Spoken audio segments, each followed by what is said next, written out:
ওকে প্রশ্ন করব আর ও আমাকে উত্তর দেবে। তুমি যে এতদিন গজল গাচ্ছ, আমি এতদিন প্রশ্ন উত্তরের গজল কালামের সাথে গেয়েছি। তুমি আমার ছাত্র, বুড়ো ছাত্র। তো তুমি যে এতদিন গজল গাচ্ছ, আমি তোমাকে দুটো একটা প্রশ্ন করব, দেখি তুমি কত দূর পেকেছো, তুমি শিখেছো কি, আমি এটা জানতে চাই। আর তোমার কাছ থেকে না আমি চাইবো পরবর্তীতে ভবিষ্যতে তুমি এই রকম গজল বলবে যে মানুষ যেন তোমার কাছ থেকে কিছু শিক্ষা পায়। শুধু ওই হাউ হাউ করে আওয়াজ করলে হবে না, গজল বলতে হবে, এর মধ্যে থেকে মানুষ যেন কিছু বোঝে। তা আমি তোমাকে প্রশ্ন করব, আর যদি তুমি না উত্তর দিতে পেরেছো কি হবে বলো? কি আর হবে? ফাইন করবো। চাচাজি ঠিক আছে, ফাইন বলেছো, আমি ফাইনই করব। ফাইন করব, ফের বারাসাতের মোড়ে নামিয়ে দিয়ে চলে যাবো, দুটোর মধ্যে। ঠিক আছে, তুমি প্রশ্ন করো। আমি একটা প্রশ্ন করি, বেশি কথা বলে লাভ নেই, শোনো। প্রশ্ন করি তোমায়, একটু ইকোটা কম দাও, একটু কমিয়ে দাও, একটু কষ্ট দিচ্ছি আপনাকে, রাগ করছেন না? হ্যাঁ, এই যে রিপিটটা একটু কমিয়ে দাও। প্রশ্ন করি তোমায়, তার জবাব দাও আমায়। প্রশ্ন করি তোমার, তার জবাব দাও আমায়। না যদি দাও জবাব, কাকা কি বললো? ফাইন করবে। না যদি দাও জবাব, করব ফাইন তোমায়। না যদি দাও জবাব, করব ফাইন তোমায়। প্রশ্ন করি তোমায়, তার জবাব দাও আমায়। প্রশ্ন করি তোমায়, তার জবাব দাও আমায়। না যদি দাও জবাব, করব ফাইন তোমায়। না যদি দাও জবাব, করব ফাইন তোমায়। করি প্রশ্ন। আচ্ছা, আমরা যে মসজিদে নামাজ পড়তে যাই, এসার সময় নামাজ হলো, অনেকজন পড়েছে, অনেকজন পড়িনি। এই যে প্রত্যেকদিন 5 ওয়াক্ত যে নামাজ হয়, নামাজটা কিরকম হয়? নামাজটা কিরকম হয়? নামাজ নিয়ত করতে হয়, রুকু সিজদা করতে হবে, তারপর নামাজ, তারপর বৈঠক করতে হবে, তারপর সালাম ফিরবে। আচ্ছা, সব নামাজে, তাহাজ্জুদ নামাজ বলো, ফরজ, সুন্নাত, ওয়াজিব, নফল, যা কিছু নামাজ আছে, সব নামাজে যদি নামাজ পড়াতে এই রকম নিয়ত করে, নিয়ত বাঁধার পরে সূরা ফাতিহা পড়ে, একটা সূরা পড়ে, তারপর রুকু করে, সিজদা করে, তারপর বৈঠকে বসে, তারপর সালাম ফিরতে হয়, তাহলে একটা নামাজ আছে দুনিয়াতে জানাজার নামাজ, এটাও নামাজ। তাহলে এই জানাজার নামাজে রুকু সিজদা কেন করা হয়? জানাজার নামাজ আমরা যখন করি তখন আমরা সব নামাজে রুকু সিজদা করি, কিন্তু জানাজার নামাজ আল্লাহু আকবার বলে নিয়ত করে দোয়া পড়ে আসসালামু আলাইকুম সালাম দিই। তাহলে বলো, প্রশ্নটা করি ভালো করে শোনো। বলো, জানাজা রুকু আর সিজদা ওই কেন নাই? জানাজায় রুকু আর সিজদা ওই কেন নাই? উত্তর কেমন দাও তুমি, দেখতে আজ আমি চাই। জানাজার রুকু আর সিজদা ওই কেন নাই? উত্তর কেমন দাও তুমি, দেখতে আজ আমি চাই। উত্তর যদি না পারো, উত্তর যদি না পারো, বুঝবো তুমি বেকার। যদি না পারো, উত্তর যদি না পারো, বুঝবো তুমি বেকার। না যদি দাও জবাব, করব ফাইন তোমায়। না যদি দাও জবাব, করব ফাইন তোমায়। ওস্তাদ, তুমি যে প্রশ্নটা করলে সত্যি ভাববার বিষয়, কারণ আমরা 5 ওয়াক্তের নামাজ পড়ি, সুন্নাত, নফল, ওয়াজিব যাই নামাজ পড়ি না কেন, রুকু সিজদার দরকার আছে, কিন্তু জানাজার নামাজের নেই কেন? ওস্তাদ, 8 বছর তোমার সাথে আছি। 8 বছর? হ্যাঁ, 8 বছর। 8 বছরে কম বেশি পশ্চিমবাংলার কোনায় কোনায় এবং আমাদের স্টেটের বাইরে এবং দেশের বাইরে বাংলাদেশ পর্যন্ত তোমার সাথে গিয়েছি, কম বেশি তো শিখেছি। এই উত্তরটা দিতে পারবো? উত্তরটা শোনো, বলবো নাকি? এবং আপনারাও শুনে নিন। পারবে মনে হয়? হ্যাঁ, দেখো আমার প্রতি ভরসা। তোরা কার দিকে? আমার দিকে না এর দিকে? ওই আমি পয়সা দিচ্ছি আর ওর দিকে মানে? টাকা দিচ্ছি আমি আর ওর দিকে কেন? না, আমি তাকবীর দেব, দেখি আওয়াজ দিয়ে নারে তাকবীর, আর ये তাকবীর এবার জোরে দেবে নারে তাকবীর। আমি জিতে গেছি। আচ্ছা ঠিক আছে, উত্তরটা শোনো, মন দিয়ে শোনো ওস্তাদ। মাইয়া তেরি সামনে সিজদা যদি করা হয়, মাইয়াতকে সামনে রেখে সিজদা করা হয় কি হয় শোনো মাইয়াতের সামনে সিজদা যদি করা হয় সেই মাইয়াতের সাথে খোদার শিরক হয়ে যায় বুঝতে পারছো তো ভালো করে শোনো মাইয়াতের সামনে সিজদা যদি করা হয় সেই মাইয়াতের সাথে আল্লাহর শিরক হয়ে যায় রুকু ও সিজদার আল্লাহ শুধু হকদার রুকু ও সিজদার আল্লাহ শুধু হকদার দিলাম জবাব তোমার দাও ফাইন আজ আমার কি সব আমার কাছে ফাইন নেই। আচ্ছা ঠিক আছে, কি করব আচ্ছা ঠিক আছে তোমাকে দিলে দেখো আমি জিতে গেলাম। আচ্ছা এইবারে বলো। আচ্ছা শোনো, এটা ভালোবেসে দিলেন, এবারে তোমার কিছু বলার আছে? হ্যাঁ আমার তো বলার আছে। তুমি যখন এত মানুষের সামনে আমাকে প্রশ্ন করেছো একটা উত্তর দিলাম, এখন আমি একটা ছাত্র হিসেবে তোমাকে প্রশ্ন করতে পারি? হ্যাঁ করো না, কোনো পারবে? অসুবিধা নেই। যেন মানুষ শরিয়াত মোতাবেক যেন মানুষ বুঝতে পারে এর থেকে কিছু শিক্ষা হয়। উল্টো পাল্টা প্রশ্ন করলে দেবো? উল্টো পাল্টা প্রশ্ন করবো না, বলো বলো প্রশ্নটা মন দিয়ে শুনবে। হ্যাঁ আমরা সকলে জানি যে 4 পেজের সুরে বলো, সুরে বল। শোনো প্রশ্নটা মন দিয়ে শোনো।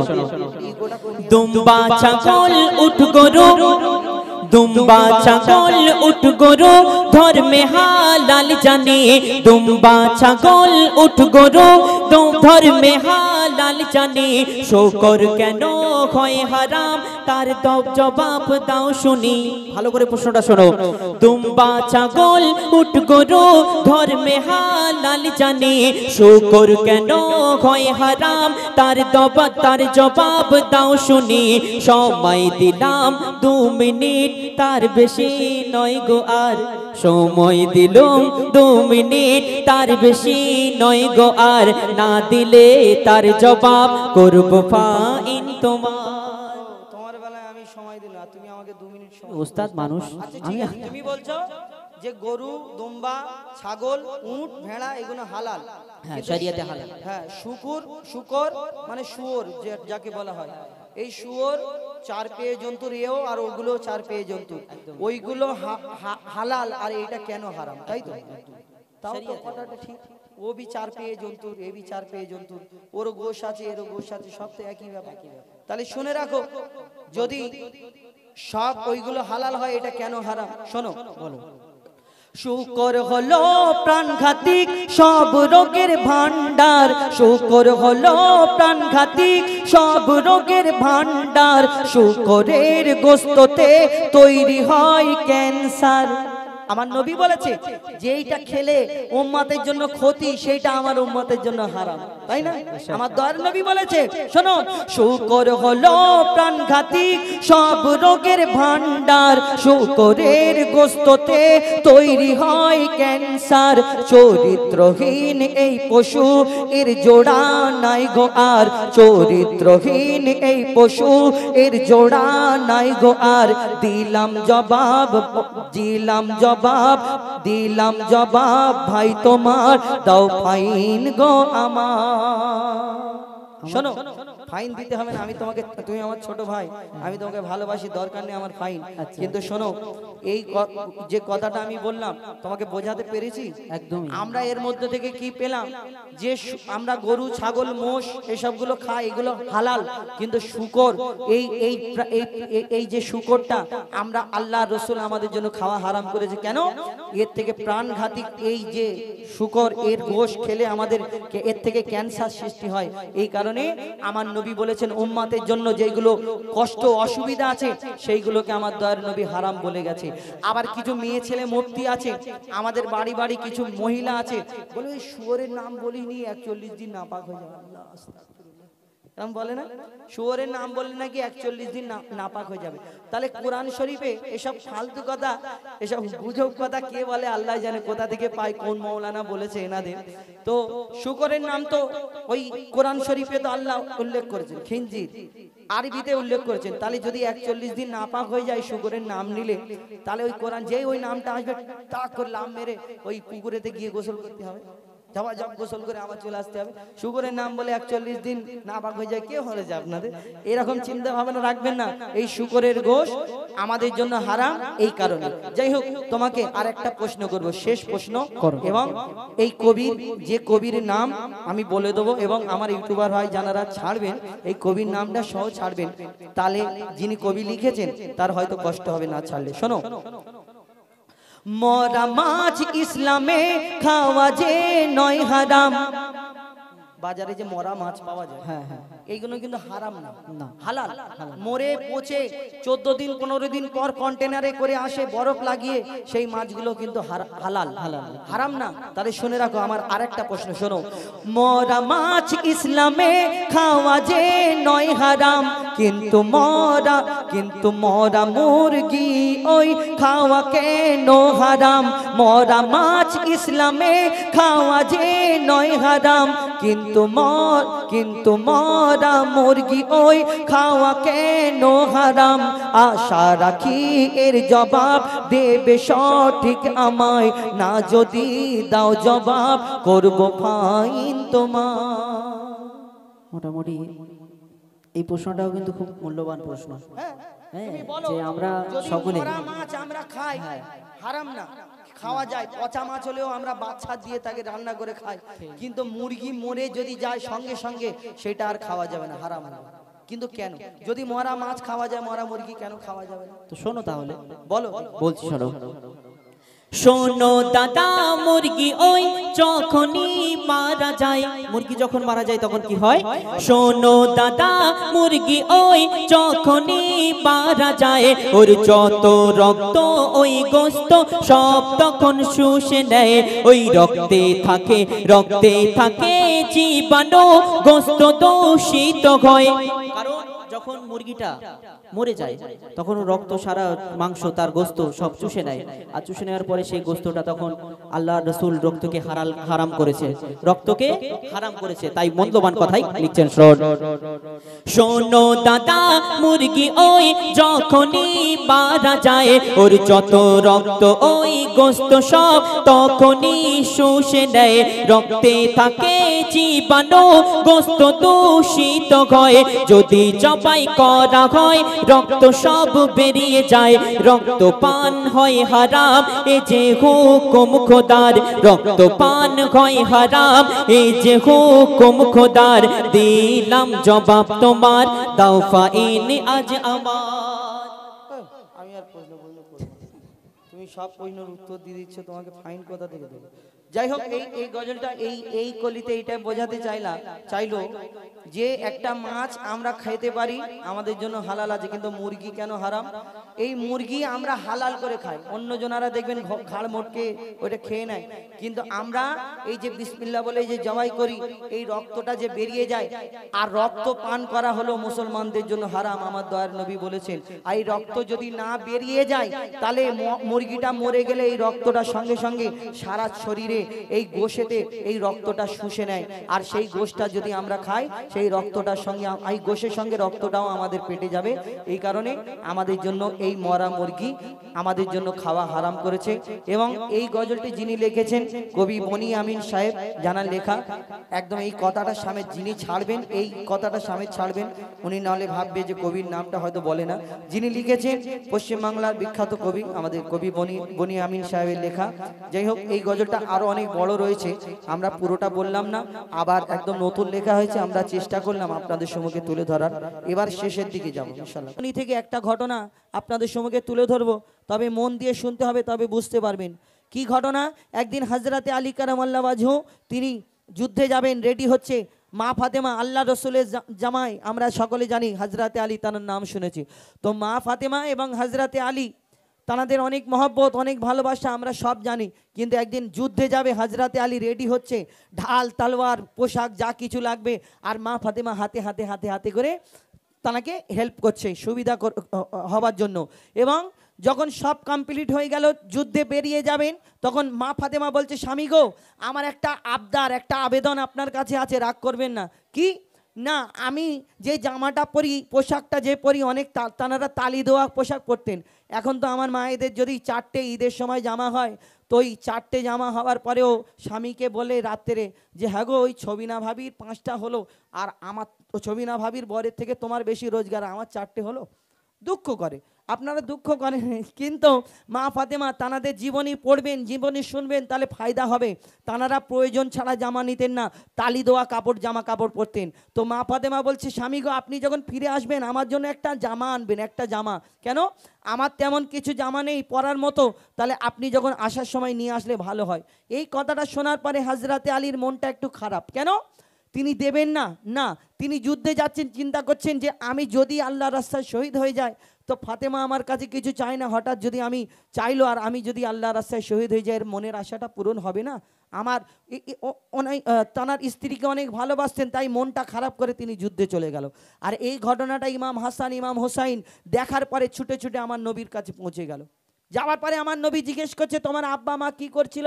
না নানা যান আমার আব্বা আমার আম্মা কাজ করছে, বাড়িতে আছে, কিন্তু আমার আব্বা যুদ্ধে গেল, কিন্তু মনটা একটু খারাপ। কেন খারাপ? না আমার আম্মা একটা জামা চেয়েছে এই কারণে। এই কথাটা শোনার পরে দয়ার নবীর চোখ থেকে পানি ঝরে, ঝরঝর করে কাঁদে। কি ঘটনা হয়, কি ঘটনা শুরু কবি ছন্দের মাধ্যমে অতি মূল্যবান কথায় লিখছে দেখুন। স্বামীর মনে মা বোনেরা ব্যথা দিও না, স্বামীর মনে মা বোনেরা ব্যথা দিও না, আমার নবীর ঘোষণা। স্বামীর মনে মা বোনেরা ব্যথা দিও না, আমার নবীর ঘোষণা। ঘটনা শোনো মা ফাতেমা, ঘটনা শোনো মা ফাতেমা। স্বামীর মনে মা বোনেরা ব্যথা দিও না, আমার নবীর ঘোষণা। ঘটনা শোনো মা ফাতেমা, ঘটনা শোনো মা ফাতেমা। কি ঘটনা শুরু হয় লিখছে দেখুন। যুদ্ধ করতে যাবে আলী হাতে নিল তলোয়ার, যুদ্ধ করতে যাবে আলী হাতে নিল তলোয়ার। মা ফাতেমা স্বামীর কাছে করলো এমন আবদার, মা ফাতেমা স্বামীর কাছে করলো এমন আবদার। যুদ্ধ থেকে ফেরার পথে আসবে যখন ঘরে, একটি নতুন কাপড় কিনে আনবে আমার তরে, একটি নতুন কাপড় কিনে আনবে আমার তরে। এই কথা শুনে হযরত আলী বড়ই দুঃখ পায়, এই কথা শুনে হযরত আলী বড়ই দুঃখ পায়। যদি আমি শহীদ হয়ে যাই কে আনবে বলো কাপড় তোমার, কে আনবে বলো কাপড় তোমার। স্বামীর মনে মা বোনেরা ব্যথা দিও না, আমার নবীর ঘোষণা। ঘটনা শোনো মা ফাতেমা। হযরত আলী যুদ্ধে চলে যায়, ইমাম হাসান ইমাম হুসাইন ছুটে ছুটে নবীর ঘরে পৌঁছে যায়। তারপর কি হয় লিখছে দেখুন। যুদ্ধ করতে গেল আলী হাতে নিল তলোয়ার, দুঃখ ভরা হৃদয় নিয়ে আলী গেল রণে। নানার কাছে ছুটে এলো হাসান হোসেনে, নানার কাছে ছুটে এলো হাসান হোসেনে, নানার কাছে ছুটে এলো হাসান হোসেনে। আপুর কাছে নতুন কাপড় চেয়েছে আম্মি জান, তাই আপুর মনটা খুবই খারাপ ছিল যে সে পেরেশান, আপুর মনটা খুবই খারাপ ছিল যে সে পেরেশান, আপুর মনটা খুবই খারাপ ছিল যে সে পেরেশান। এই কথা শুনে দয়ার নবীর কান্না থামে না, এই কথা শুনে দয়ার নবীর কান্না থামে না। কি ভুল করলো ফাতেমা, কি করলে বলো বেটি আমার, কি করলে বলো বেটি আমার। বড় কষ্ট পেয়েছে, চোখ থেকে পানি ঝরে। আর একদিন হয়ে গেল, দুদিন হয়ে গেল, 3 দিন হয়ে গেল। মা ফাতেমা নিজের বাড়িতে আছে, মা ফাতেমা দেখছে 3 দিন আমার নবী প্রত্যেকদিন মা ফাতেমার ঘরেতে যেতেন, কিন্তু একটা সময় এলো 3 দিন আমার দয়ার নবী মা ফাতেমার বাড়িতে আর যায় না। মা ফাতেমা চিন্তা করে হ্যাঁ আমার আম্মার শরীরটা খারাপ নাকি, কেন আমার বাড়িতে আসে না। মা ফাতেমা ছুটে ছুটে ছুটে ছুটে আমার নবীর ঘরের সামনে চলে যায়। মা ফাতেমার আওয়াজ শুনে আমার দয়ার নবী অন্যদিকে তাকায়, মা ফাতেমার দিকে তাকিয়ে দেখে না। কি ঘটনা হয় লিখছে দেখুন। যার মুখ না দেখে ঘুমাতো না দয়ার নবীজি আমার, যার মুখ না দেখে ঘুমাতো না দয়ার নবীজি আমার, রাতের পরে রাত কেটে যায় মুখ দেখে না ফাতেমার, রাতের পরে রাত কেটে যায় মুখ দেখে না ফাতেমার। মা ফাতেমা ছুটে এলো আব্বা জানের কাছে, তবু বেটির মুখ দেখে না পেছন ফিরে আছে, তবু বেটির মুখ দেখে না পেছন ফিরে আছে। বলছে নবী ও গো বেটি বাড়ি চলে যাও, বলছে নবী ও গো বেটি বাড়ি চলে যাও, আগে স্বামীর কাছে ক্ষমা চাও, বলছে নবী ও গো বেটি বাড়ি চলে যাও, আগে স্বামীর কাছে ক্ষমা চাও, তবে করবে ক্ষমা আল্লাহ আমার। কে বলছে? দয়ার নবী মা ফাতেমাকে বলছে আগে স্বামীর কাছে ক্ষমা চাও।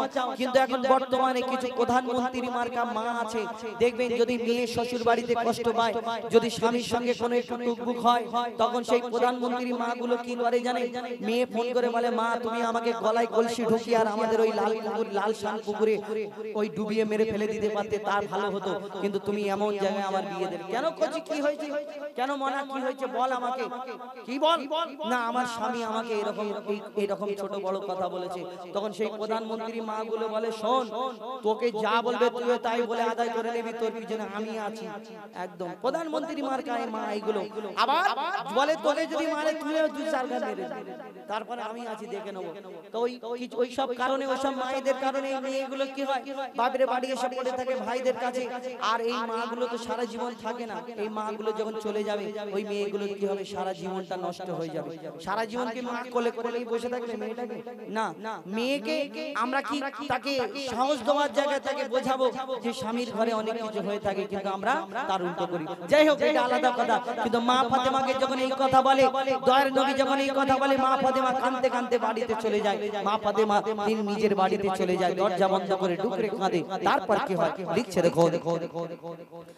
যুদ্ধ থেকে হযরত আলী এলো যখন ঘরে, যুদ্ধ হতে হযরত আলী এলো যখন ঘরে, চাইছে ক্ষমা মা ফাতেমা পা দুটোকে ধরে, চাইছে ক্ষমা মা ফাতেমা পা দুটোকে ধরে, চাইছে ক্ষমা মা ফাতেমা পা দুটোকে ধরে, ক্ষমা করে দাও আমারে আর করব না এমন ভুল, তোমার মনে ব্যথা দিলে ব্যথা পাই গো খোদার রাসূল, তোমার মনে ব্যথা দিলে ব্যথা পাই গো খোদার রাসূল।